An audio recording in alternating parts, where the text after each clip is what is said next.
탄약에너지 물질 융복합 기술을 연구할 특화연구센터가 연세대학교에 최근 문을 열었습니다.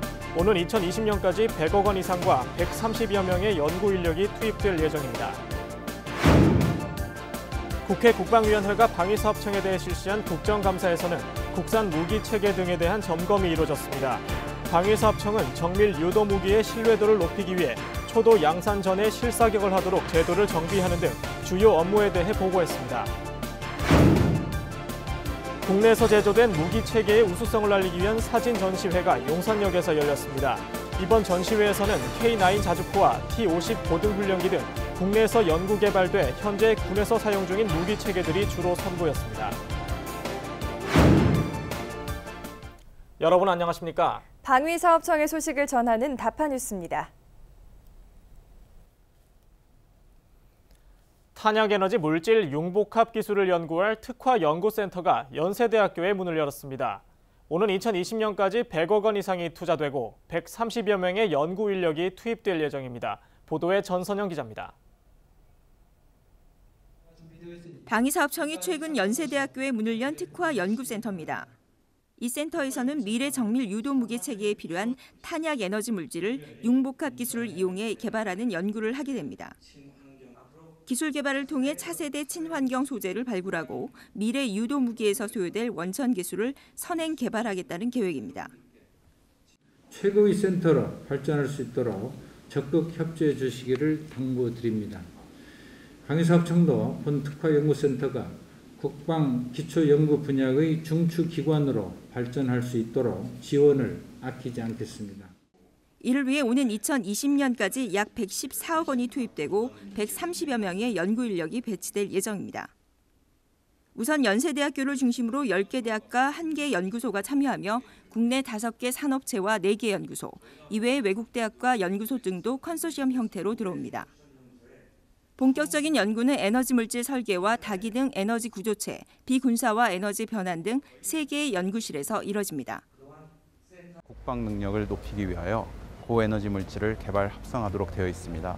특히 이 과정을 통해서 우수한 인력을 양성하고 국제 교류를 강화하여 국제화를 도모하는 것을 최종 목표로 하고 있습니다. 기술 개발이 진행되면 융합기술 연구를 통해 무기 체계의 고성능화가 가능해지고 재활용 처리 기술로 환경은 물론 기술적인 안전성도 유지할 수 있을 것으로 전망됩니다. 방위사업청은 이외에도 매년 2개 이상의 특화연구센터를 설립해 핵심 기반 기술을 확보하고 우수 연구 인력 양성을 위해 지속적인 노력을 기울일 계획입니다. 다파뉴스 전선영입니다. 국회 국방위원회가 방위사업청에 대해 실시한 국정감사에서는 국산 무기체계 등 주요 방위사업에 대한 점검이 이루어졌습니다. 국방위원들은 K2 전차와 홍상어, 차세대 전투기 FX 사업, 부정당업체 등 방위사업 전반에 대해 질의했습니다. 특히 K2 전차 파워팩의 시험평가와 S&T 중공업의 TCU 프로그램 임의 변경 문제, 또 대잠수함 어뢰 홍상어의 명중률과 리콜 문제에 대해 지적했습니다. 위원들은 또 연내 기종이 선정될 차세대 전투기 사업과 관련해서도 충분한 시간을 갖고 협상에 임해달라고 요청했습니다. 한편 방위사업청은 정밀 유도무기의 신뢰도를 높이기 위해 초도 양산 전에 실사격을 하도록 제도 정비를 추진하는 등 중요 현안에 대해 보고했습니다. 국내에서 제조된 무기 체계의 우수성을 알리고 이해를 높이기 위한 사진 전시회가 지난 4일 용산역에서 열렸습니다.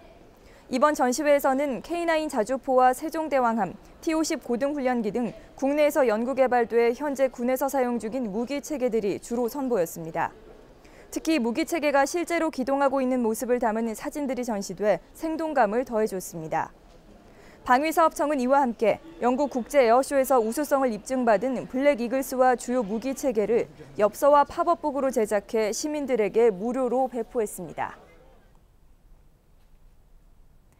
노대래 방위사업청장이 지난 9월 24일 숙명여대 학생들을 대상으로 경제와 안보의 선순환 구축이라는 주제로 강연했습니다. 노대래 청장은 이날 강연에서 우리나라가 세계 무역 9위, 수출 7위의 성적을 이뤄낸 것은 안보가 뒷받침됐기 때문이라면서 방산기술과 산업기술을 병행 발전시켜 국가 경쟁력을 더욱 높여야 한다고 강조했습니다. 이를 위해 국방무기체계와 민수부문에서의 첨단 기술 교류 협력을 더욱 확대해야 한다고 주장했습니다.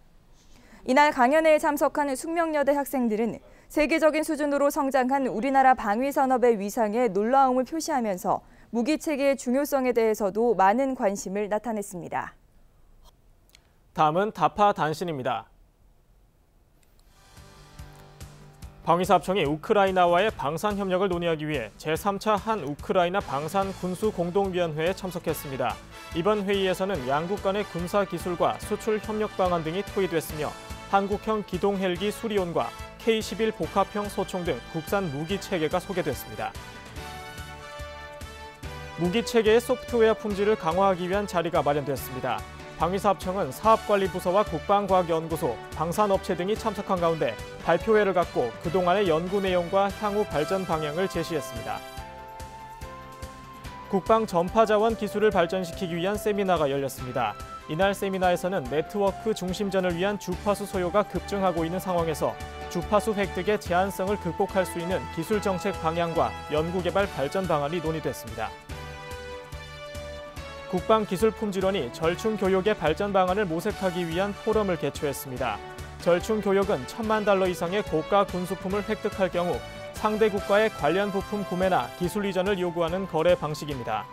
광운대학교 심상열 교수는 민간 분야의 국제협상 주도권 선점 방안이라는 주제로 특별 강연했습니다.